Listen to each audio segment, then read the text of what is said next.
Hi అండి. Hello, నమస్తే. అందరూ ఎలా ఉన్నారు? Welcome back to my channel. ఈరోజు డిఫరెంట్‌గా నవధాన్యాలు చాట్‌తో వచ్చేసానండి. అదేంటి నవధాన్యాల చాట్ అంటుంది, ఇదేంటి కొత్తగా చెప్తుంది అనుకుంటున్నారా? అవునండి, అదేనండి. అన్ని పప్పులు కలిపితే వాటిని నవధాన్యాలండి. ఎన్నో హెల్త్ బెనిఫిట్స్ ఉన్న ఈ నవధాన్యాల చాట్ని ఎలా ప్రిపేర్ చేసుకుందామో తెలుసుకుందామండి. ఇది తెలుసుకునే ముందు ఈ నవధాన్యాల వల్ల యూజెస్ ఏంటో, బెనిఫిట్స్ ఏంటో తెలుసుకుందాం. ఈ పప్పు ధాన్యాల్లో vitamin B, iron, magnesium, protein, fibre వంటి ఖనిజాలు పుష్కలంగా ఉంటాయండి. వీటిని తరచూ మనం తీసుకోవడం వల్ల హార్ట్ డిసీజెస్ నుంచి రిస్క్ తగ్గుతుందండి. అందుకే వీటిని రోజువారీ మన ఆహారంలో ఒక భాగంగా చేసుకోవాలండి.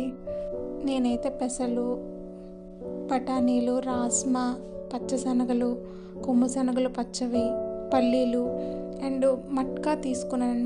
మట్కా అంటే రెడ్ కలర్లో, అవి పెసల టైప్లోనే ఉంటాయండి, రెడ్ కలర్లో ఉంటాయి. వీటిని అన్నిటినీ ఓవర్ నైట్ నానబెట్టుకున్నానండి. ఓవర్ నైట్ నానబెట్టుకున్నాక వీటిని కుక్కర్లో వేసి ఒక 4 విజిల్స్ వచ్చే వరకు మెత్తగా ఉడికించుకోవాలి. కుక్కర్లో వేసే ముందు కొంచెం చిటికెడు పసుపు, కొంచెం రుచికి సరిపడా సాల్ట్ వేసుకోవాలండి. వేసుకున్నాక కుక్కర్ మూత పెట్టి ఒక 4 విజిల్స్ వచ్చే వరకు ఉడికించుకోవాలి. తర్వాత ఇప్పుడు వీటిని పోపు పెట్టుకుందామండి. బాండీ తీసుకొని అందులో కొంచెం ఆయిల్ వేసుకొని జీలకర్ర, ఆవాలు, ఒక ఉల్లిపాయ సన్నగా కట్ చేసిన ఉల్లిపాయ వేసుకొని వేయించుకోవాలండి. బాగా వేగినాక ఒక 2 పచ్చిమిర్చి కట్ చేసి వేసుకోవాలి. అలానే ఒక పెద్ద సైజు టమాటాని చిన్న ముక్కలుగా కట్ చేసి వేసుకోవాలి. ఈ టమాటా, ఉల్లిపాయలు బాగా మగ్గాక కొంచెం అల్లం వెల్లుల్లి పేస్ట్ 1 స్పూన్ వేసుకోవాలండి.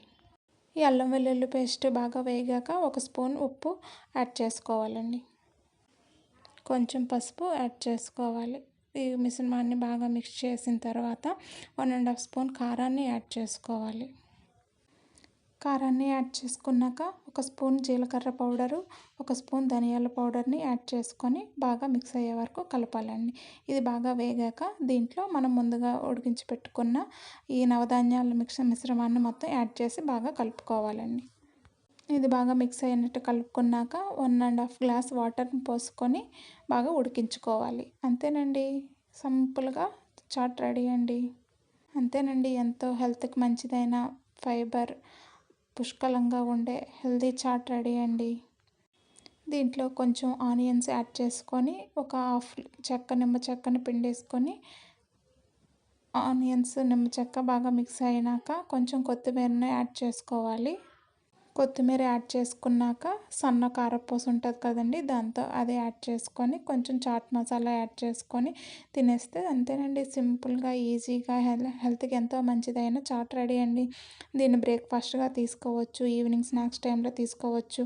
చాలా మంచిదండి, పిల్లలకి ఇది పెడితే చాలా మంచిదండి. ఎన్నో పోషకాలు నిండిన ఈ చాట్ని పిల్లలకు పెడితే చాలా మంచిదండి. నార్మల్గా అయితే పిల్లలు తింటారా అండి? ఇలా ప్రిపేర్ చేసిస్తే లొట్టలు వేసుకొని మరి పిల్లలు తింటారండి. ఈజీగా సింపుల్గా చేసుకోండి. ఈ రెసిపీని మీరు కూడా ట్రై చేసి ఎలా వచ్చిందో కామెంట్లో చెప్పండి. ఈ రెసిపీ కనుక మీకు నచ్చితే please like, share and subscribe చేసుకోవచ్చు కదండి ప్లీజ్.